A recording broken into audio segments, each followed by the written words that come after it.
साथियों नमस्कार, के लाइव न्यूज में आप लोगों का स्वागत है। आज 21 मार्च 2022 है। बहुत ही खास दिन है आज। अब आप लोग सोच रहे होंगे ऐसा कौन सा खास दिन है।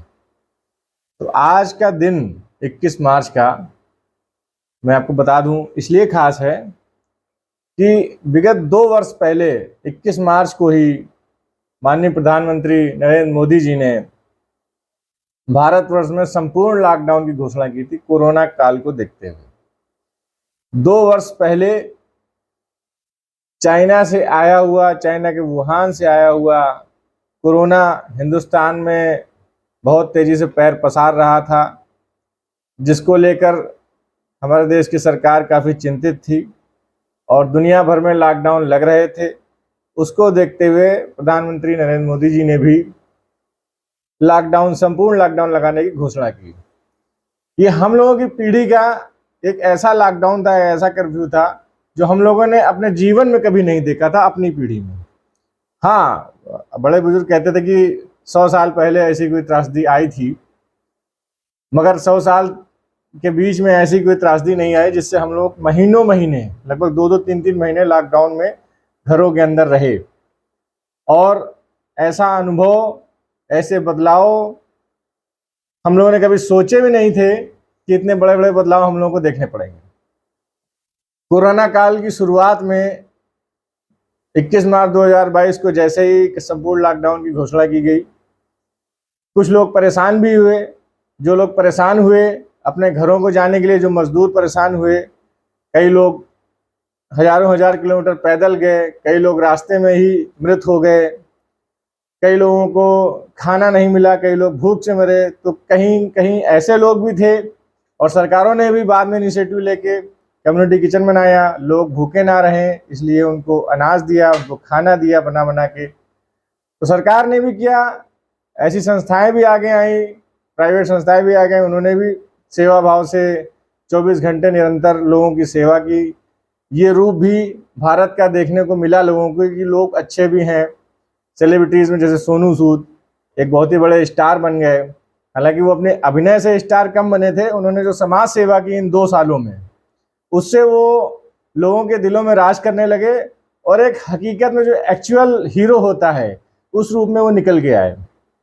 तो ऐसे बहुत से लोग हैं साथियों जो अनसंग हीरो का काम जिन्होंने किया। अनसंग हीरो मीन्स पर्दे के पीछे रह के भी लोगों ने काफ़ी कुछ सहयोग किया जनता का।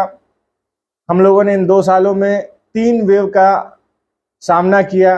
पहला वेव कोरोना का आया, कोविड-19, दूसरा वेव डेल्टा आया, तीसरा ओमिक्रॉन आया। अब चौथे वेव की भी बात चल रही है कि चौथा वेव भी चालू हो चुका है अदर कंट्रीज में। चाइना में लॉकडाउन वगैरह शुरू हो चुका है। तो जब ये लॉकडाउन लगा था तो पहले 24 घंटे लगा, फिर 3 दिन का लगा, फिर उसके बाद 1 हफ्ते का, फिर 15 दिन का, फिर महीने भर का, फिर 2 महीने, फिर 3 महीने। ऐसे करते करते हम लोग लॉकडाउन में लगभग पूरे 6 महीने हम लोगों को 3 से 6 महीने के बीच में लॉकडाउन का सामना करना पड़ा और कई दिक्कतों का भी सामना करना पड़ा और कई लोगों का सहारा भी मिला हम लोगों को। इसी बीच में हम लोगों को बहुत कुछ सीखने को मिला जो हम लोग खो रहे थे।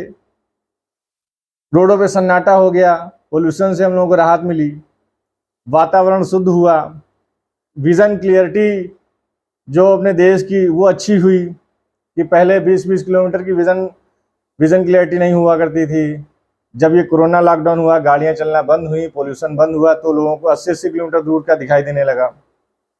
तो ये सब चीज़ें थी जिनका बदलाव भी हुआ और हम लोगों ने कुछ सीखा भी।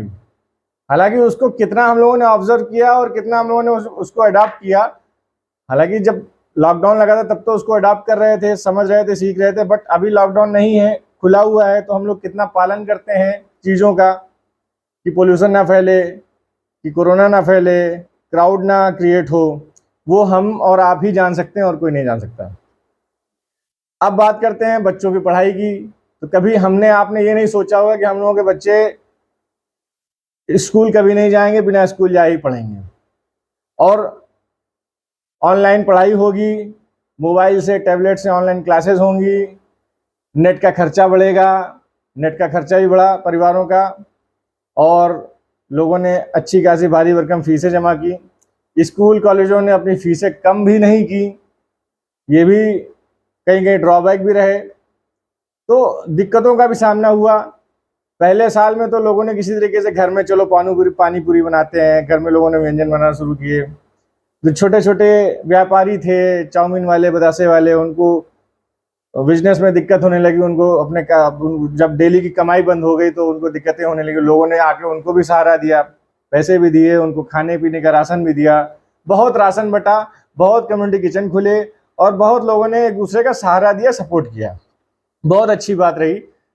कुछ इसमें अपवाद भी रहे, कई राज्यों ने बोल दिया नहीं नहीं हम लेबर नहीं रख सकते, चले जाइए अपने अपने राज्यों में। कई लोगों ने नहीं जाने दिया, अपने स्टेट में घुसने नहीं दिया, ये भी देखने को मिला साथियों। बहुत लोग रोए भी, घर आने के लिए परेशान भी हुए, ये भी देखने को मिला। पहली वेव तो झिल गई हम लोगों से किसी तरीके से, दूसरी वेव में मौतों का मंजर भी देखने को मिला हम लोगों को। पहली वेव में तो इतनी मृत्युएं नहीं हुई थी, दूसरी वेव में लाखों करोड़ों की संख्या में लोग मरे, जैसा कि आप लोग जानते हैं। जो दूसरी वेव थी उसमें जो सरकारी आंकड़े हैं, सरकारी आंकड़े से कई गुना ज्यादा लोगों की मौतें हुई हैं। ये हम लोगों ने खुद अपनी आंखों से देखा है। अब मैं उत्तर प्रदेश में रहता हूँ, लखनऊ में, तो लखनऊ का जो आंकड़ा था मौतों का, जो दिखाया जाता था 20, तो मरते थे यहाँ 200, क्योंकि किसी भी शमशान घाट में चिताएं, दिन तो छोड़िए, रात में 40-40, 50-50 चिताएं जलते हुए मैंने खुद अपनी आंखों से देखा है। तो दूसरी वेव में लोगों की मृत्यु बहुत हुई। सरकारों की पोल भी खुली पूरे हिंदुस्तान में। पोल कैसे खुली? ऑक्सीजन की कमी हो गई। ये जो सेकेंड वेरिएंट था, डेल्टा वेरिएंट, इसमें ये डायरेक्ट लंग्स पे इफेक्ट करने लगा, लोगों को ऑक्सीजन सांस लेने में दिक्कतें हुई। तब फिर बड़े बड़े हॉस्पिटलों की, बड़े बड़े गवर्नमेंट हॉस्पिटलों की, मेडिकल कॉलेज की पोल खुलना शुरू हुई। लोगों के पास ऑक्सीजन के प्लांट तो थे, पाइपलाइन तो थी, वो लोग पैसा तो लेते थे, मगर उनके पास ऑक्सीजन नहीं थी, प्रॉपर ऑक्सीजन नहीं थी। फिर कवायद शुरू हुई, लोगों ने, सरकारों ने प्लांटों से, इंडस्ट्रियल प्लांटों से ऑक्सीजन लेना शुरू किया।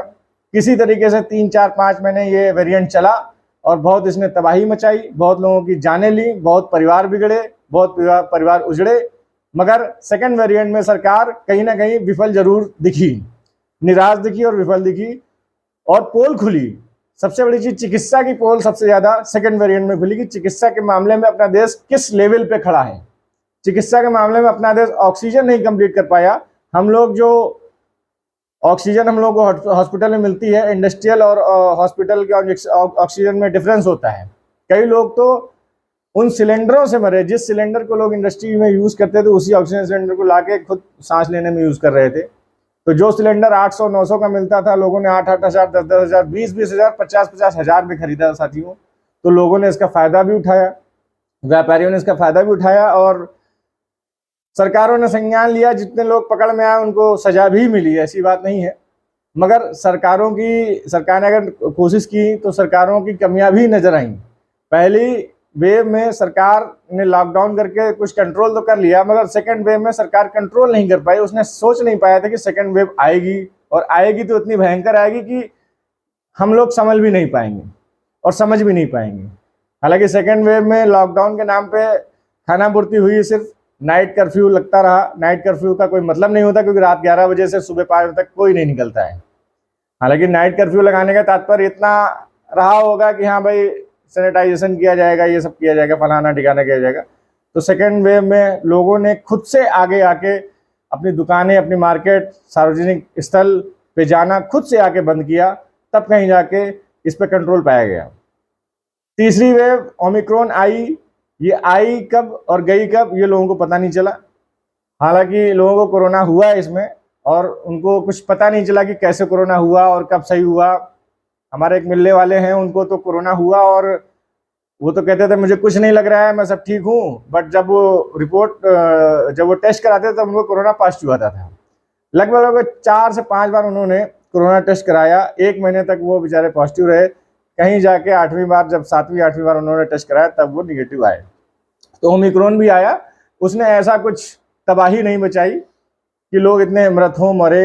ये बहुत ही अच्छी बात है, कोरोना वेरिएंट थोड़ा सा हल्का पड़ा। अब चौथी वेव आने की संभावनाएं दिख रही हैं, आप लोग मीडिया में, पेपर में और टीवी में देख रहे होंगे। कि चाइना में भी लॉकडाउन लग रहा है, दक्षिण अफ्रीका में भी फैल रहा है, अमेरिका में भी फैल रहा है और यूरोपियन कंट्रीज में भी फैल रहा है। उधर रसिया और यूक्रेन का युद्ध भी चल रहा है। इधर हम लोग चुनाव हुए हैं कंप्लीट, चुनाव में भाजपा प्रचंड बहुमत से उत्तर प्रदेश में जीती है और भी 4 राज्यों में उसने जो है तो यूपी मिला के 3 राज्यों में और भी सरकार बनाई है। आम आदमी पार्टी ने पंजाब में पूर्ण बहुमत से सरकार बनाई है, ये भी देखा हम लोगों ने 2022 में। अब हम लोग महंगाई को भी देख रहे हैं कि महंगाई भी कैसे बढ़ रही है। तो महंगाई के साथ साथ कोरोना भी आगे बढ़ता जा रहा है। चौथी वेव के लिए तैयार रहिए, मगर मैं आपसे ये कहना चाहूँगा तैयार रहिए, पूरी तरीके से तैयार रहिए और बच्चों को स्कूल भेजिए। स्कूल खुल गए हैं, मगर सोशल डिस्टेंसिंग का, मास्क का, सैनिटाइजेशन का, हाइजीन वे का, इसका विशेष ध्यान रखिए। कॉमर्शियल प्लेस में ज़्यादा भीड़ भाड़ रखने की ज़रूरत नहीं है कि चौथा वेव कितना खतरनाक है अभी कोई कुछ कह नहीं सकता है, और क्या हार्म करेगा आपकी किस शरीर की किस बॉडी को हार्म करेगा ये भी कोई कुछ नहीं कह सकता है। तो इसके लिए आपको सावधान रहने की, सचेत रहने की ज़रूरत है। आज दूसरी वर्षगांठ पे कोरोना के लिए मेरे पास इतना ही था जो आप लोगों से मैंने शेयर किया। आज के लिए इतना ही। बहुत बहुत धन्यवाद।